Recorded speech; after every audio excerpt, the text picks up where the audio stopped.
Je voudrais, Monsieur le Président de l'ASN, vous interroger sur l'avenir de la sûreté nucléaire dans le cadre donc de la fusion entre l'ASN, l'Autorité de sûreté nucléaire, et l'IRSN, l'Institut de radioprotection et de sûreté nucléaire. Vous le rappeliez dans une déclaration le 19 janvier 2022, un accident nucléaire est toujours possible et ceux qui prétendraient le contraire prennent une grande responsabilité. Il faut rester réaliste, un accident nucléaire est toujours possible et cela suppose de l'anticipation. Je suis totalement d'accord avec cette affirmation et c'est pourquoi je suis très inquiète. D'abord parce que je pense dangereuse cette fusion lancée tambour battant sur ordre d'Emmanuel Macron sans réelle concertation ni étude d'impact. On ne sait toujours pas quels avantages est censé nous procurer la disparition pure et simple de l'IRSN en termes de sûreté.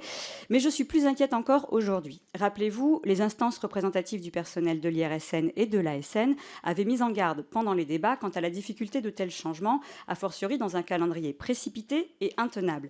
Mais évidemment, comme à chaque fois, les alertes des professionnels ont été balayés par le gouvernement et aujourd'hui, rien n'est prêt, ou presque.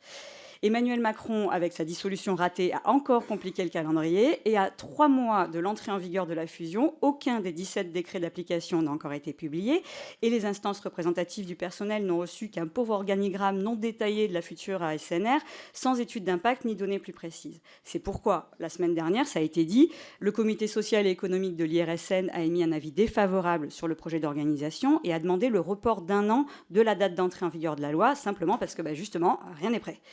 L'intersyndicale de l'IRSN a elle aussi alerté sur, je cite, le faible niveau d'élaboration de l'organisation de la future ASNR qui laisse craindre des dysfonctionnements et blocages au 1er janvier 2025 qui ne lui permettront plus d'assurer correctement ses missions d'expertise et de contrôle. Et en effet, là, on fusionne de force deux entités ayant deux statuts différents, ce qui veut dire de grosses difficultés administratives et de vie au travail, et ça ne peut pas se faire en claquant des doigts. Vous étiez d'ailleurs lucide sur cette question, puisque lors de votre dernière audition dans notre commission en novembre 2023, vous disiez qu'il ne fallait pas tarder face aux incertitudes et qu'il était nécessaire de donner des réponses au personnel qui était en attente. Alors aujourd'hui, Monsieur le Président, partagez-vous leur inquiétude? Ne faut-il pas s'alarmer de la mise en œuvre d'une réforme avec un tel enjeu dans un délai aussi court? Et j'ai entendu votre proposition transitoire, mais ne serait-il pas effectivement prudent de retarder la mise en œuvre de la loi au nom de notre sûreté collective? Autre inquiétude, le déménagement de la gestion de la sécurité au ministère des Armées, décidé par le gouvernement, qui nous fait, je crois, prendre un risque. On parle là de la protection militaire de nos installations nucléaires et du transport de matières nucléaires, qui jusqu'ici était pensé en dialogue étroit avec l'IRSN. Logique, puisqu'en cas d'attaque, c'est la population qui est menacée, et que ça devient un enjeu de sûreté nucléaire, c'est-à-dire d'anticipation et de gestion des conséquences d'un accident nucléaire. Donc éloigner ainsi les services de sécurité de l'autorité de sûreté peut être extrêmement lourd de conséquences en cas d'urgence. Je voudrais donc avoir votre regard sur ce changement majeur et ses conséquences. Désolé, sur le deuxième sujet. Le deuxième sujet, je me suis déjà exprimé à plusieurs reprises en ce qui concerne les choix qui ont été faits par le gouvernement et adoptés par le Parlement sur les sujets que vous évoquez.